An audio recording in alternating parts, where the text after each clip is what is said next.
আসসালামু আলাইকুম রহমতুল্লাহ। সবাইকে ইজি ম্যাথ এডুকেশনে স্বাগতম। আজ আমরা অর্ধবার্ষিক পরীক্ষা 2026 গণিত প্রশ্নের গণিত প্রশ্ন নিয়ে আলোচনা করব।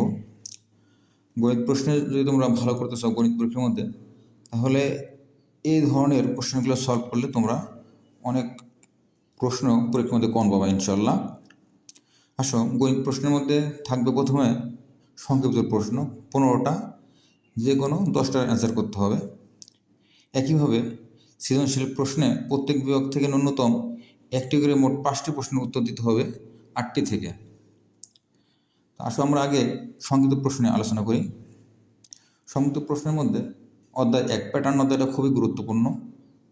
এখান থেকে আমাদের ফেমিনিকের সংখ্যা কাকে বলে, সংক্ষিপ্ত যে 10টি প্রশ্ন আছে এখান থেকে ফেমিনিকের সংখ্যা কাকে বলে এবং উদাহরণ 2 আছে, এইটা প্যাটার্ন থেকে আসছে। 3 লাভ ক্ষতির সূত্র লেখো। 4 মুনাফার হার এবং সরল মুনাফা কাকে বলে, খুবই গুরুত্বপূর্ণ প্রশ্ন এগুলো। 5 বীজগণিত থেকে আসছে। 4.1 4.2 এগুলি খুব গুরুত্বপূর্ণ। 5.1 5.2 থেকে আসছে কোশ্চেন। এবং আমাদের যে সম্পাদ্য যা আছে বর্গ, রম্বস এ সম্পর্কে পুরো ধারণা রাখতে হবে। এবং 11 নম্বর কোশ্চেন দেখো, পেন্সিল এবং কম্পাসের সাহায্যে এটা 45 ডিগ্রি কোণ অঙ্কন করতে বলছে। 45 ডিগ্রি, 75 ডিগ্রি, 60 ডিগ্রি, 90 ডিগ্রি, এই কোণগুলো তোমরা এঁকে যাবা, এখান থেকে ইনশাল্লাহ একটা আসবে। তারপর আসছে আমাদের সবচেয়ে গুরুত্বপূর্ণ টপিক, যেটা পরিসংখ্যান। যারা দুর্বল স্টুডেন্ট এদের পরিসংখ্যান খুব ভালো করতে হবে। এবং ভালো করার জন্য পরিসংখ্যানে যদি তোমরা 2টি সৃজনশীল দিতে পারো এবং এখান থেকে 2টা বা 3টা তোমাদের সংক্ষিপ্ত প্রশ্ন আসবে, টিক চিহ্ন আসবে, এই জন্য এদেরটা খুব গুরুত্বপূর্ণ। সংক্ষিপ্ত 15টা থেকে তোমাদের যে কোনো 10টা প্রশ্ন উত্তর দিতে হবে।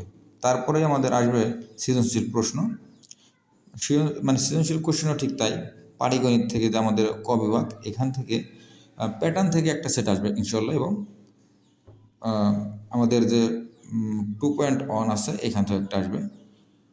এখান থেকে প্যাটার্ন থেকে এই অঙ্কটা খুব গুরুত্বপূর্ণ। এই যে এইটা 2টি পদের যে 2টা ইদে আছে উদ্দীপকটি বলছে যে 2 নং তালিকার প্রথম 2টি সংখ্যাকে 2টি বর্গের সমষ্টির রূপে প্রকাশ, অর্থাৎ যেগুলো একটা সমষ্টির রূপে প্রকাশ আসবে।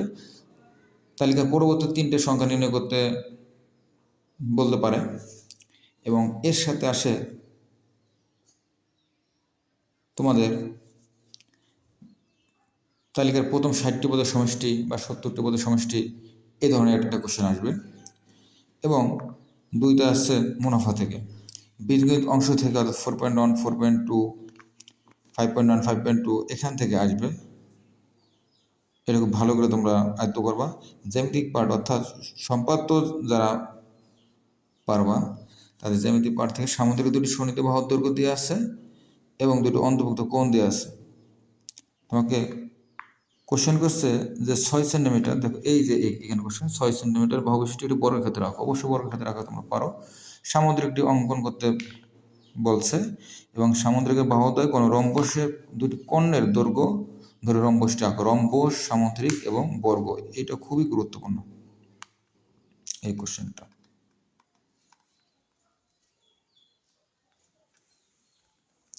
এরপর আসো সবচেয়ে গুরুত্বপূর্ণ, এই যে উপপাদ্য থেকে একটা আসছে।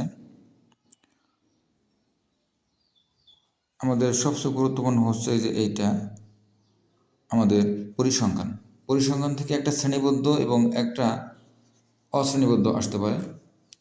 এই টাইপের একটা আসবে অশ্রেণীবদ্ধ এবং শ্রেণীবদ্ধের মধ্যে যে উপাত্তগুলো দেওয়া থাকবে, উপাত্তগুলো মধ্যক নির্ণয় করতে বলছে। তোমরা জোর এবং বিয়োগ 2টার নিয়মের মধ্যক নির্ণয় করে শিখে যাবা। তারপর আসবে তোমাদের গড় নির্ণয় করতে বলবে এবং তোমাদের পরিসর নির্ণয় করে শিখে দেবা, মধ্যক নির্ণয় করে এবং শ্রেণীবদ্ধ 5 ধরে গণসংখ্যার সারণী নির্ণয় করা। এবং এর সাথে এ ক্যাটাগরির একটা কোশ্চেন আসবে তোমাদের।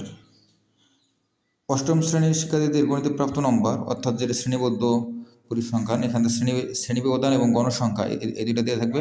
তোমাকে বলতে হবে ক্রমযুক্ত গণসংখ্যার সারণী তৈরি করো।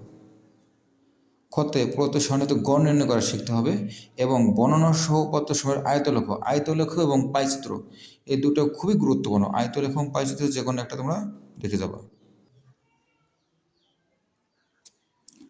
পরিসংখ্যানের সাথে আরও দুইটা আমি অ্যাড করতে চাই এই পরীক্ষার জন্য খুবই গুরুত্বপূর্ণ। সেটা হচ্ছে দেখো তথ্য এবং উপাত্ত। কারণ যারা একটু দুর্বল স্টুডেন্ট তারা তথ্য উপাত্ত ভালো করে পড়লে তারা ইনশাল্লাহ পাস করে যাবা।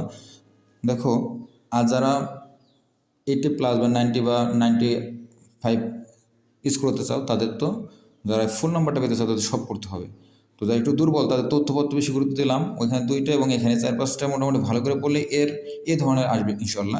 এখানে দেখো এইটা খুব গুরুত্বপূর্ণ। পঞ্চম শিক্ষার্থী গণিতে প্রাপ্ত নম্বর দিয়ে আছে। প্রথম বলছে কেন্দ্রীয় প্রবণতা কাকে বলে, প্রাপ্ত নম্বর এবং গণসংখ্যা দিয়ে আছে। কেন্দ্রীয় প্রবণতা কাকে বলে এটা তোমরা ভালো করে পড়বা। উপাত্তের মধ্যক যে কোনো একটা মধ্যক নির্ণয় করে আসবে। এর সাথে আয়তরেখার সাথে আর আছে কি পাইচিত্র সম্পর্কে সম্যক ধারণা রেখেছ, পাইচিত্র থেকে একটা আসতে পারে। দেখো 8 নম্বরে ঠিক 50 জন শিক্ষার্থীর দৈনিক সঞ্চয় টাকা নিচে দিয়ে আছে। সঞ্চয় এবং গণসংখ্যা তোমাদের আছে, অর্থাৎ এরপরে তোমাকে কোশ্চেন আসছে কর্মযোগ্য গণসংখ্যা সারণী। আর কর্মযোগ্য গণসংখ্যা সম্পর্কে তোমাদের ধারণা অর্জন করতে হবে। কর্মযোগ্য গণসংখ্যা সারণী তৈরি করতে বলছে। কত বলছে যে সারণী থেকে গড় নির্ণয় করো। গড় নির্ণয় করতে আমি আগে বলছি গড় নির্ণয় থেকে একটা আসবে এবং এর সাথে আসবে কি পদার্থ সারণী থেকে আয়তলেখ অঙ্কন।